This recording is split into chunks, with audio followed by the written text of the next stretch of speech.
This was the Flint of the past, a world-class manufacturing town in the 50s and 60s, but since the 70s, a slow wave of decline.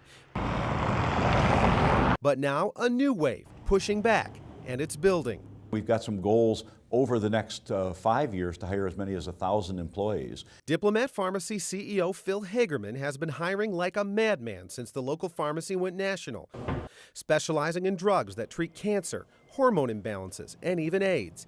Over 300 hired in the last 2 years, but he's not stopping there. We believe over the next 20 years, we can hire 3,000 to 5,000 employees. 5,000 new workers in Flint would be nearly 2/3 of the entire current GM workforce here. Lofty goals, but there is room at this former GM facility, room for 1,500 more. They're retraining displaced auto workers here and others. This community has been tremendous to us over many years, and it's time for us now, as we've grown and we've built some momentum, it's time for us to give back to this community a little bit. But Diplomat is just one spoke in the wheel driving a possible turnaround in the vehicle city. If you haven't noticed, downtown Flint is back. Rob Claddy moved his business, the Flint Crepe Company, to Saginaw Street 4 months ago to catch the wave, and the crepes aren't just for breakfast. We call it our canvas, and you can do sweet, you can do savory, it can be a dessert, a meal, breakfast, and so it allows us to just be very creative.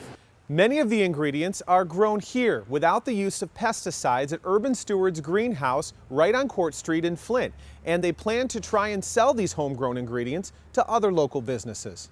Claddy says the businesses here support one another, all of them riding the wave of college town expansion. Add to that, innovation at Kettering University. If you can tune it right, it makes a more solid sheet. It doesn't kind of break up from like turbulence to get to the bottom. Christina Kamensky wants to help local grocery stores save money on refrigeration. Her state-of-the-art lab in Kettering's Innovation Center is part of a new program that boasts around 50 budding business owners. It gave Christina the inspiration she needed.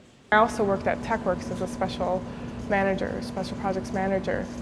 So I also met all these different kinds of entrepreneurs. So I'm like, I can do this. She's already had one international client, but says she couldn't imagine leaving Flint. It's like this little gem in the rough kind of city, and it has such a bad reputation. Whenever people tell me like, oh, you live in Flint, you go to school in Flint. And it's like, it's not that bad. I have a lot of fun there, and it's getting better, I tell them.